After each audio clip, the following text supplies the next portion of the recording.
Guys, hari ini gue pengen berbagi sedikit tentang apa aja sih sumber dari yang gue tahu tentang investasi, ya kan sumbernya dari mana aja, buku apa aja yang gua apa namanya gue baca supaya bisa jadi seperti ini. Temukan jawabannya setelah yang satu ini.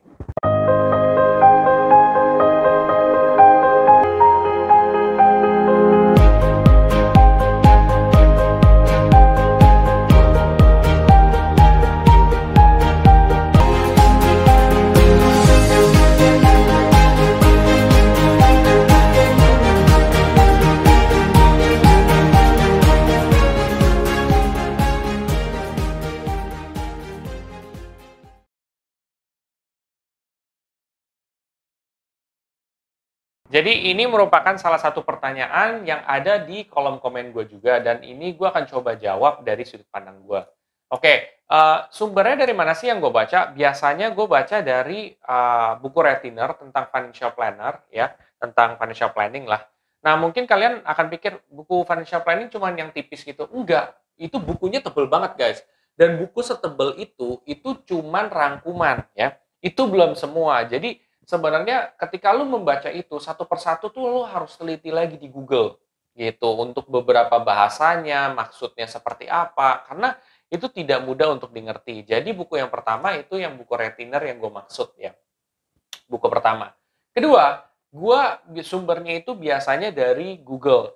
Jadi gue tuh selalu update juga kan tentang berita-berita yang ada gitu. Misalkan saham ini, reksadana ini semuanya apa yang gue mau cari di Google gitu. Karena Google itu merupakan salah satu perpustakaan yang terlengkap juga loh guys gitu. Lo mau tanya apa, lo bisa kebuka di sana gitu. Lo bisa gali informasi di sana, lo bisa cek di Wikipedia, lo bisa cek di IDX, lo bisa di mana, kan itu dari Google, terus lo search gitu.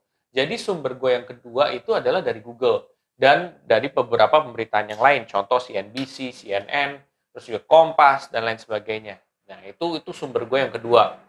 Yang ketiga, yang biasa gue baca itu lebih ke apa ya? Biasanya buku-buku kuliah pun gue baca guys gitu. Dari kuliah experience pun gue benar-benar dalamin gitu loh. Karena kan gue kuliah di bidang ekonomi juga ya. Jadi gue sedikit lebih ngerti juga kan tentang hal tersebut. Tetapi balik lagi ketika lo kuliah ekonomi itu bukan menjadi jaminan apa-apa gitu. Cuma at least lo tahu dasarnya.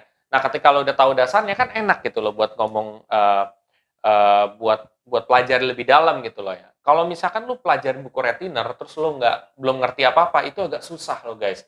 Beneran deh, gue aja yang ketika baca itu masih banyak istilah yang gue nggak ngerti atau mungkin gue masih bingung dan gue harus research lagi. Tapi itu adalah sumber yang ketiga, yaitu karena gue pelajari benar pelajaran yang ada di kuliah gue. Tiga. Keempat, itu sumbernya adalah dari segi pengalaman.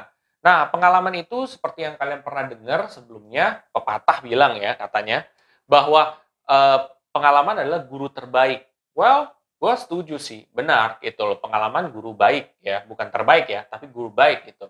Karena lo punya knowledge sebagus apapun, tapi kalau lo nggak punya pengalaman, itu sama aja. Karena pengalaman tuh nilainya sangat-sangat bagus. Jadi, gue kan punya pengalaman dalam money managing juga, gue membantu keluarga juga, gue untuk finance ini, terus ngefinancein ini, investasi gue juga ada, terus juga gue harus bayar yang lain-lain gitu. Itu pengalaman itu gue bagikan ke teman-teman semua. Jadi dari keseharian gue ini, gue langsung terapin di apa namanya di YouTube gue gitu. Gue sharing gitu, bagaimana gue mengatasi ini, bagaimana gue bisa kayak gini, gimana cara menyelesaikan utang, oh gimana caranya ini, gue sharing semua gitu. Jadi pengalaman itu sangatlah penting. Karena bisa jadi banyak yang ngomong kayak gini, tapi kan belum tentu mereka punya pengalaman yang sama. Nah, kalau orang yang udah punya pengalaman dan dia bisa untuk mengatasi itu dan ternyata berhasil, ya nggak apa-apa gitu. Itu malah jauh lebih baik. Karena terkadang kita tuh tahu teoritis, tapi kita nggak tahu cara implementasinya. Dan kalau teoritis itu sudah digabung dengan orang yang sudah pernah implement, itu kan jauh lebih baik guys gitu. Itu yang terjadi sama gue. Nah, itu merupakan beberapa sumber yang biasanya gue baca. Sebenarnya gue akan mungkin ke depan hari akan baca buku tentang financial analyst ya lebih banyak lagi, atau gue akan baca buku yang lain gitu. Itu nggak menutup kemungkinan, tapi untuk saat ini sumber gue dari situ. Dan mesti kalian tahu ya, itu bukunya Retainer itu tebal dan udah gitu banyak banget informasi soal kayak financial planning, dari investasi, entah saham, bonds, terus juga reksadana, dan berbagai macam investasi lain, terus juga ada tentang risk management, ada asuransi, dan lain sebagainya. Jadi itu satu buku tuh udah penuh banget gitu loh.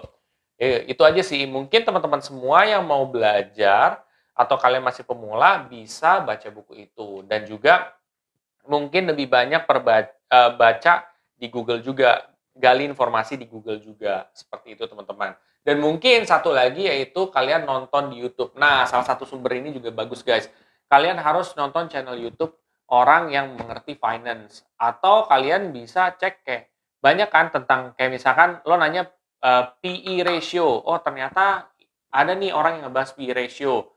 Oh, ini ngebahas tentang debt to equity ratio. Lo terus cari terus, itu kan bisa jadi sumber pengetahuan lo juga guys gitu. Channel-channel edukasi kan banyak. Jadi sekarang untuk memahami sesuatu itu tidaklah sesulit seperti dulu. Jadi pergunakanlah itu semua guys. Oke?